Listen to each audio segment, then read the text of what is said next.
Hello students, welcome to North East PSC. I really hope आप सब बहुत अच्छा कर रहे होंगे। So this is your Deepanshi ma'am और टीजीटी के लिए हम पढ़ने वाले हैं बायोलॉजी। सो आप हमारे साथ बायोलॉजी पढ़ने वाले हो और टोटल आपको पता है कि आपके दो पेपर है और उसमें 9 यूनिट्स है। तो पहले पेपर में आपको हमारे साथ 4 यूनिट्स कवर करने हैं।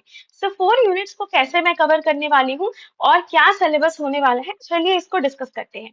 सो यूनिट स्टार्ट जो होता है लाइफ प्रोसेस से स्टार्ट होता है फर्स्ट यूनिट, जिसमें कि हमें प्लांट और एनिमल दोनों के न्यूट्रिशन और दोनों के इंपॉर्टेंट फैक्टर्स और सारी चीजों को पढ़ना है। ठीक है कि प्लांट में अगर ट्रांसपोर्टेशन हो रहा है तो वो कैसे हो रहा है, एनिमल में न्यूट्रिशन हो रहा है तो प्लांट में कैसे हो रहा है। Like we need to compare. तो हम पहले क्या करेंगे, एनिमल्स का पढ़ेंगे, फिर प्लांट्स का पढ़ेंगे, ऐसे करके हर एक टॉपिक उठाएंगे। तो एनिमल्स प्लांट, एनिमल प्लांट करके कवर करेंगे। कोई भी ऐसी चीज को हमें ऐसे नहीं पढ़ना है जिसको हम मेमोराइज ज्यादा करें और समझे कम। बिकॉज इतने सारे कंटेंट को मेमोराइज करके लंबे समय तक रखना या रट्टा मारना पॉसिबल नहीं है। तो हम इसको समझ कर पढ़ते जाएंगे। ओके, अभी देखो दूसरा यूनिट है, बहुत ज्यादा इंपॉर्टेंट हो जाता है, control and coordination. Control and coordination इसीलिए इंपॉर्टेंट है क्योंकि इसमें प्लांट और एनिमल्स के हॉर्मोन्स के बारे में है, एंड हॉर्मोन से क्वेश्चन तो आने ही आने हैं। सो ये भी इंपॉर्टेंट है। और ये सब आप देख रहे हो कि ग्रेड 9 और ग्रेड 10 के स्टूडेंट्स जो रह चुके हैं, या जब आपने 9th और 10th पढ़ा होगा तो आपने देखा होगा कि 9th और 10th में ये सारे टॉपिक्स क्या होते हैं, रिपीट होते हैं, यही सारे टॉपिक्स होते हैं, फिर वो 11 12 में रिपीट होते हैं। एंड 9th एंड 11 12 के बेसिक के अकॉर्डिंग ही पूरे के पूरे कंटेंट को तैयार किया जाता है टीजीटी वगैरह एग्जाम्स के लिए। ओके, सो अभी आप देखो फंडामेंटल यूनिट ऑफ लाइफ, इसमें क्या पढ़ना है, इसमें सेल पढ़ना है, टिश्यू पढ़ना है आपको, राइट, ये पढ़ना है। डाइवर्सिटी में क्या पढ़ना है, तो डाइवर्सिटी में क्लासिफिकेशन पढ़ना है, टेक्सोनॉमी हायरार्की पढ़ना है। इसके बाद आ जाते हैं paper number 2। Paper number 2 reproduction. Reproduction में सिर्फ रिप्रोडक्शन नहीं, रिप्रोडक्टिव हेल्थ भी पढ़ेंगे, और सिर्फ एनिमल्स नहीं, प्लांट का भी रिप्रोडक्शन पढ़ना है, पूरा सिस्टम पढ़ना है। एंड देखो और क्या पढ़ना है, रिप्रोडक्टिव रिलेटेड जो डिजीज होते हैं, जिसको आप वनरेबल डिजीज कहते हो, एसटीडी कहते हो, या फिर देखो यहाँ पे लिखा है ना, सेक्सुअली ट्रांसमिटेड डिजीज, इसके बारे में भी पढ़ना है। एचआईवी क्या होता है, एड्स क्या होता है। See HIV is a name of virus, जिससे क्या होता है, एड्स जैसी बीमारी होती है। तो ये दो कोई अलग अलग चीजें नहीं है। एचआईवी वायरस का नाम है, एड्स तो होता है उस वायरस से होने वाली बीमारी का नाम होता है। ठीक है, that is the name of the disease. So अब आते हैं पेपर 2 के यूनिट नंबर, हाँ, पेपर 2 के यूनिट नंबर 6 में, हेरिडिटी और इवोल्यूशन। मैंने बच्चों को देखा है कि हेरिडिटी और इवोल्यूशन में मोनोहाइब्रिड तो समझ में आ जाता है लेकिन डाई हाइब्रिड याद नहीं रहता।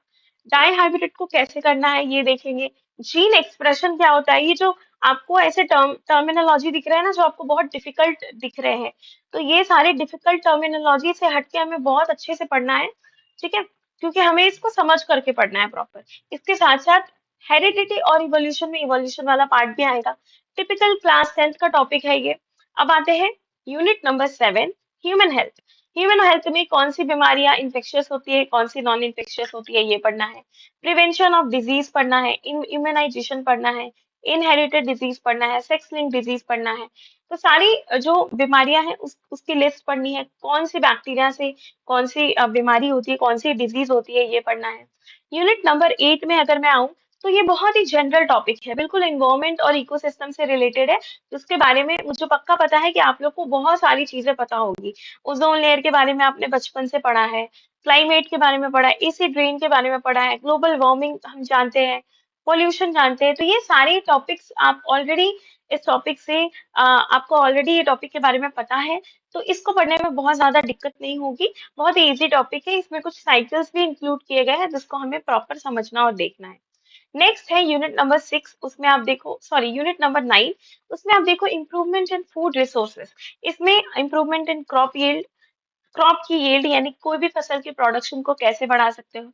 एनिमल हस्बेंड्री क्या होता है, इंटरक्रॉपिंग क्रॉप्स क्या होते हैं, मतलब जो दो खेतों के बीच में जो आप, जैसे दो ये जो क्रॉप फील्ड है, तो इसमें आपने यहाँ पर एक फसल लगाई, यहाँ पे एक फसल लगाई, तो इसके बीच में आपने कोई अपनी पसंद की फसल लगा दी जो यहाँ पे अच्छे से उगाई जा सकती है, तो उसको बोल दिया इंटरक्रॉपिंग क्रॉप्स।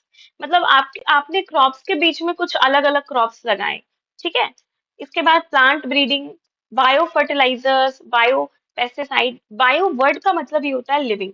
सो हम समझेंगे कि बायो फर्टिलाइजर्स यानी कि लिविंग ऑर्गेनिज्म कैसे फर्टिलाइजर्स की तरह काम कर सकते हैं। इसमें तो एक ग्रेट एग्जांपल आपने अर्थवॉर्म भी सुना होगा, जिस है ना, जिसको फार्मर्स फ्रेंड बोलते हैं। तो ये हो गया। बायो पेस्टिसाइड भी पढ़ेंगे और स्मार्ट एग्रीकल्चर के टेक्निक्स को भी देखेंगे। तो ये था आपका पूरा 9 यूनिट का सिलेबस। आई रियली होप आपको सिलेबस से थोड़ा समझ में आया होगा कि कैसे कैसे हमें क्या पढ़ना है। एंड हम स्टार्ट करेंगे क्लासेस को बहुत जल्दी, मतलब कि मंडे से हमारी क्लास स्टार्ट हो रही है। तो लाइफ प्रोसेस का जो फर्स्ट वाला पार्ट है हम डिस्कस करने वाले हैं, न्यूट्रिशन वाला पार्ट, न्यूट्रिशन इन एनिमल्स वाला पार्ट और different mode of nutrition. Okay, okay students, then will meet you in the next class. Thank you.